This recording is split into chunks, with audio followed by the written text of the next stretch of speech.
नमस्कार, बहुत स्वागत है आपका। हिंदी खबर देख रहे हैं आप। मैं हूं आपके साथ कीर्तिमान सिंह। बदायूं में एक विवादित स्थल को लेकर हिंदू और मुस्लिम पक्ष के बीच विवाद चल रहा है।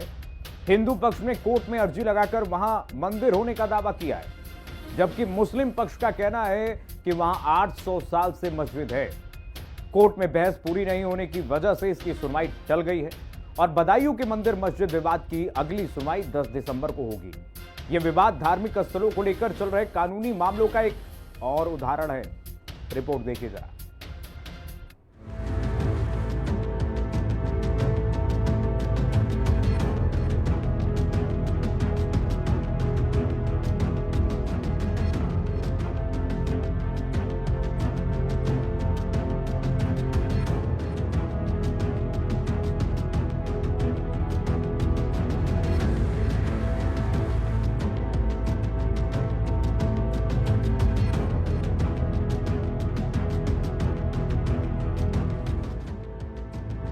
पहले संभल, अब बदायूं के मस्जिद पर दंगल।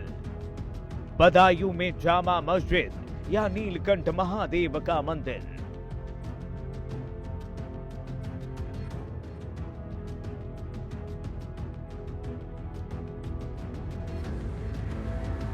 बदायूं में मस्जिद के नीचे मंदिर, दावों का सच क्या? कोर्ट में टली सुनवाई, थम नहीं रही मंदिर मस्जिद की लड़ाई। संभल के जामा मस्जिद का विवाद अभी थमा भी नहीं है कि बदायूं के जामा मस्जिद को लेकर भी फिर से बवाल मच गया है। हिंदू पक्ष का दावा है कि बदायूं में भी मंदिर को तोड़कर यहां जामा मस्जिद को बनाया गया था और यहां मस्जिद नहीं बल्कि नीलकंठ महादेव का मंदिर है। हिंदू नेता मुकेश पटेल ने इसको लेकर 8 अगस्त 2022 को एक याचिका दायर की थी और यहां नीलकंठ महादेव का मंदिर होने का दावा किया था। तब से यह मामला बदायूं कोर्ट में चल रहा है। अब इस मामले की सुनवाई के लिए senior division fast track court बनाया गया है।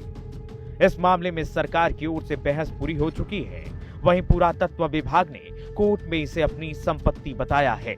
अब कोर्ट में हिंदू और मुस्लिम पक्ष की दलीलें सुनी जाएंगी, लेकिन बहस पूरी नहीं होने की वजह से इसकी सुनवाई 10 दिसंबर तक के लिए टाल दी गई है।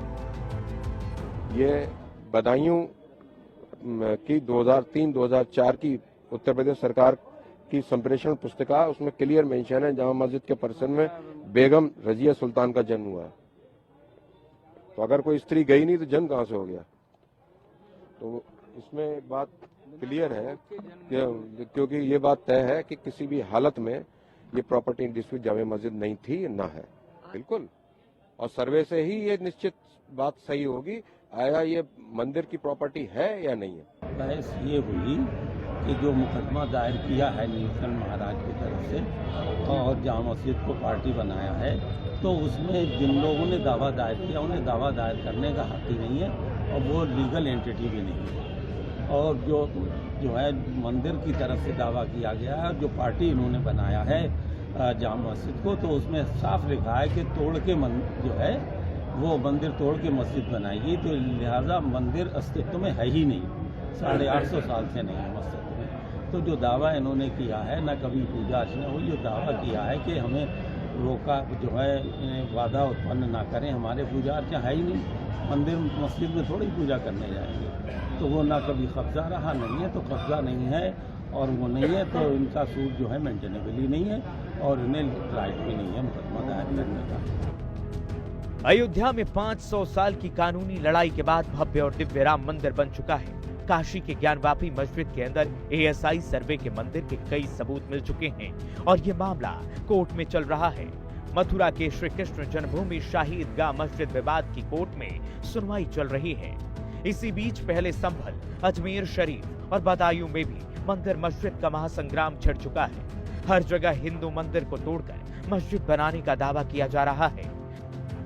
वो सारे दावे करेंगे कि ये कहा जा रहा है कि हर मस्जिद के नीचे आपको मंदिर क्यों दिखता है।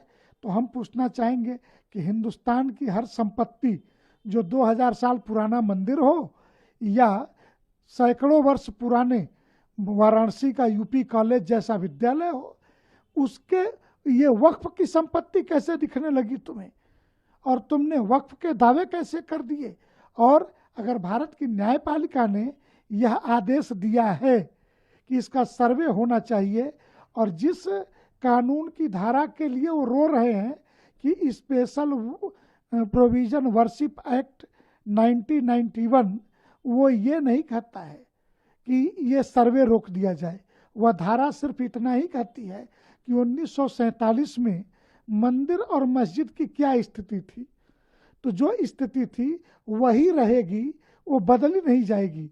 तो ये कैसे पता चलेगा कि 47 में क्या स्थिति थी? तो ये तो सर्वे करना पड़ेगा ना। बदायूं के जामा मस्जिद को लेकर हिंदू पक्ष का क्या दावा है और इसको लेकर मुस्लिम पक्ष की क्या दलीलें हैं, आपको ग्राफिक्स के जरिए ये भी दिखा देते हैं। हिंदू पक्ष का दावा है कि बदायूं में जहां मस्जिद है वहां नीलकंठ महादेव का मंदिर है, लेकिन मुस्लिम पक्ष कह रहा है कि ये जामा मस्जिद है और करीब 850 साल पुरानी है। हिंदू पक्ष का दावा है कि कुतुबुद्दीन ऐबक के समय यहाँ मंदिर था, जबकि मुस्लिम पक्ष कह रहा है कि सुल्तान शमसुद्दीन अल्तमश ने यहाँ मस्जिद बनवाई थी। हिंदू पक्ष कह रहा है कि यहाँ मंदिर तोड़कर मस्जिद बनाई गई थी, जबकि मुस्लिम पक्ष का दावा है कि साल 1223 में इस मस्जिद का निर्माण कराया गया और यहाँ पहले से कोई मंदिर नहीं था। हिंदू पक्ष का दावा है कि 1875 से 1978 तक के गजट में इस मंदिर के प्रमाण हैं, जबकि मुस्लिम पक्ष कह रहा है कि सभी सरकारी रिकॉर्ड में यहाँ जामा मस्जिद दर्ज है। हिंदू पक्ष की मांग है कि यहाँ हिंदुओं को पूजा का अधिकार दिया जाए, जबकि मुस्लिम पक्ष कह रहा है कि हिंदू महासभा को याचिका दायर करने का अधिकार नहीं है। Badai was one of first place in Rohilkhand to come under the dominance of Muslim invaders. Muslim invaders का मतलब ये है मुस्लिम आक्रांता। यहाँ कहीं शासक शब्द यूज नहीं किया गया है कि कोई शासक आया, बल्कि हमने इसमें बदायूं जो गजेटियर है इसमें मुस्लिम आक्रांता वर्ड यूज किया गया है। और इसी में नीचे अगले पेज पर है अजयपाल बिल्ट और reconstructed the forties and the temple of the Neelkanth Mahadev. He was succeeded as already stated by Dharampal, the last Raja of Badaयूं, but he is said to have founded a college known as the Mujji Madrasa. Its territory stood behind the old temple. वहाँ एक मदरसा है उस property के पीछे, वो उसका भी जिक्र इसमें है कि मदरसा उस वक्त चल रहा था और मंदिर उसके सामने था। संभल और अजमेर के बाद जिस तरह से बदायूं के जामा मस्जिद को लेकर बवाल मचा हुआ है, उसको लेकर समाजवादी पार्टी के अध्यक्ष अखिलेश यादव ने योगी और मोदी सरकार पर हमला बोला है और कहा है कि खुदाई कराने वाले देश का सौहार्द खोद रहे हैं। वो देश का सौहार्द खो देंगे, देश का भाईचारा खो देंगे और ये सोची समझी रणनीति है जिसके तहत भारतीय जनता पार्टी इस तरह का काम जगह जगह पर कर रही है। किसी के खिलाफ मुकदमा कायम नहीं हुआ, किसी अधिकारी के खिलाफ मुकदमा कायम नहीं हुआ, होना चाहिए। सुनियोजित साजिश न होती तो जो संभल में हुआ उसी आधार पर बदायूं, उसी आधार पर जौनपुर, उसी आधार पर अजमेर शरीफ, सारे देश में आग लगाने की साजिश है कि नहीं है। लेकिन माननीय न्यायालय के जो भी आदेश आएंगे उसका पालन कराना सरकार की प्रतिबद्धता है। और आदेश क्या आ रहे हैं, आदेशों का क्या है, इसका अच्छी तरह अध्ययन, क्या व्यवस्था क्या नहीं करना है, इसका अध्ययन कोर्ट करता है। और कोर्ट ऐसा फोरम है जिस पर जाकर के विपक्ष भी अपनी बात रखने के लिए स्वतंत्र है, अपनी बात रखें। और मैं समझता हूँ कि न्यायालय न्याय देने का काम करेगा। हिंदू पक्ष की ओर से हिंदू महासभा के अध्यक्ष मुकेश पटेल ने कोर्ट में जो याचिका दायर कर रखी है उसमें कहा गया है कि जब मुस्लिम आक्रांता आए तो यहाँ के नीलकंठ महादेव के मंदिर को तोड़कर मस्जिद बना दिया गया और जहाँ पर शहर की जामा मस्जिद है वहाँ आज भी मंदिर के कई सबूत मौजूद हैं। दावे के मुताबिक यहाँ आज भी मूर्तियां हैं, पुराने खंभे हैं, नीचे सुरंग है। कहा यह भी जाता है कि इस मंदिर के शिवलिंग को फेंक दिया गया था, जिसे 2 संतों द्वारा उठाकर थोड़ी दूर एक मंदिर मिलाकर स्थापित कर दिया गया, जिसकी आज भी मंदिर में पूजा होती है। ये जो बदायूं क्षेत्र है वो उसमें कन्नौज का अधीन आता था। तो उसमें जो कन्नौज का अधीन आता था तो सीधे सबसे पहले कुतुबुद्दीन ऐबक जो लुटेरा था वो सीधे दिल्ली पहुंचा। दिल्ली पे उसने कब्जा करने के बाद उसके बाद उसने कन्नौज जयचंद को उन्होंने मारा। जयचंद के बाद वो सीधे बदायूं आया। बदायूं पर राजा महिपाल को उसने मार के उसने अपना राज्य स्थापित यहाँ अपना कब्जा कर दिया गया। कब्जा करने के बाद उसने यहाँ पर अपने दामाद इलितमिश को बदायूं का सूबेदार बना गया। सूबेदार बनते ही उसने ये भगवान नीलकंठ महादेव के मंदिर को ध्वस्त किया और ध्वस्त करने के बाद उसने उसी टेम्पल पर जो भगवान नीलकंठ महादेव का मंदिर है वो इसी भी उसमें मौजूद चारों रंग की दीवारें हैं, भागसी है, सुरंगें हैं, बहुत कुछ है उसमें, वो सब कुछ अब भी मौजूद है।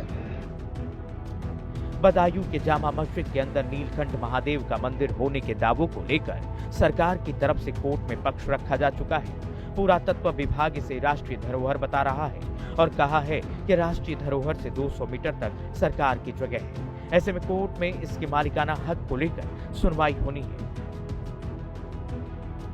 और अब ये 10 दिसंबर को ही साफ हो पाएगा कि बदायूं के जामा मस्जिद के नीचे नीलकंठ महादेव का मंदिर होने के दावों में आखिरकार कितनी सच्चाई है। हिंदी खबर की स्पेशल रिपोर्ट।